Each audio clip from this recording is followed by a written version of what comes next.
Yeah! Good day! Maayong adlaw ug mayad adlaw sa ating lahat. Isa na namang adventure ang ating gagawin ngayon sa ating umarika, guys. Make sure nga dapat ready lang tayo lagi at dapat handa tayo sa laban ng ating buhay. Kagaya ng aking kapatid na laging handa sa lahat ng hamon.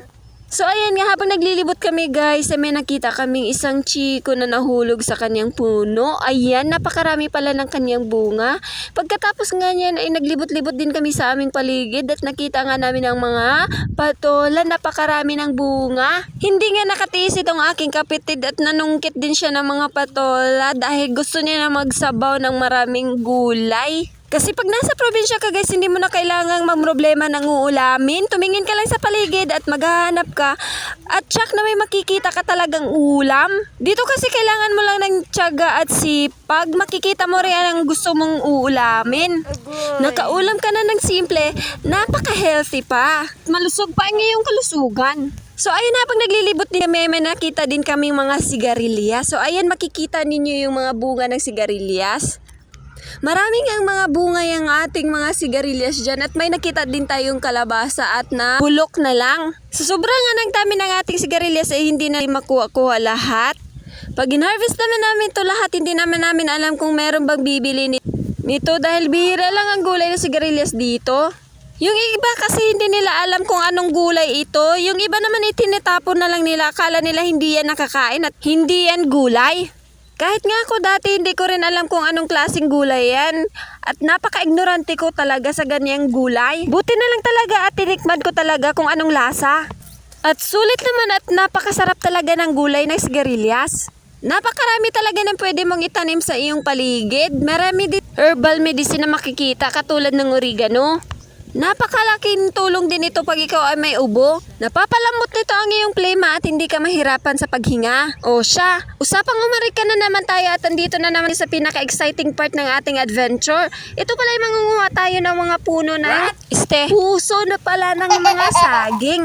Sa pangunguha nito ay kailangan mo talaga na meron kang mahabang panungkit. At kailangan din pala na may patalim yung dulo ng sungkit mo para makuha mo kaagad yung puso ng saging. Alambre nga pala yung dulo ng panungkit namin kaya ayan hindi masyado nakuha kaagad yung mga puso ng saging. Sobrang natagalan nga kami sa aming ginawang panunungkit ng saging dahil alambre lang yung dulo ng kahoy namin. Nakailang strike na nga rin dyan ng aking kapatid pero hindi pa rin makuha. At syempre hindi rin ako patalo, sinubukan ko rin kung paano niya ginawa. Nakailang strike na nga rin ako dyan at hindi ko pa rin makuha yung puso. At ayan, tinawanan nga lang ako ng kapatid ko. Pati yung palaka inip na sa paghahantay ng puso ng saging. Nakailang banat na pala ako dyan pero hindi na talaga kaya ng aking powers. Medyo nahirapan na nga ako dyan kaya to the rescue na naman tong aking kapatid. Pag gusto mo talaga ang isang bagay, may paraan talaga na para makuha mo ito. Oh, charlag yun ha? Oh, ano namang iniisip mo dyan? Hindi siya ha, kundi puso ng saging yung tinutukoy ko. At nang matapos na nga ay sinubukan na niya agad yun yung obra maestra. Yay! Yay!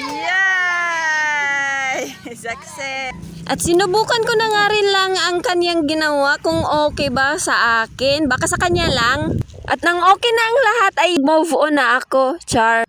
Napakagaling ka talaga ng solusyon ng aking kapatid dahil one strike lang ay makukuha mo na agad yung puso ng saging. Naliw nga ako sa aking ginagawa at hindi na ako talaga nahirapan. Amaze na amaze talaga ako sa ginawa ng aking kapatid sa panungkit. At hindi na nga ako paawat dyan at naghana ako ng maraming puno na may mga puso ng saging. At nang matapos na nga kami sa panunungkit ng puso ng saging ay inilatag na namin lahat ng mga puso ng saging na amin nakuha. At ayan, nakita nyo naman kung gaano karami ang aming nakuha. Hanggang dito na lang. Maraming salamat sa panunood.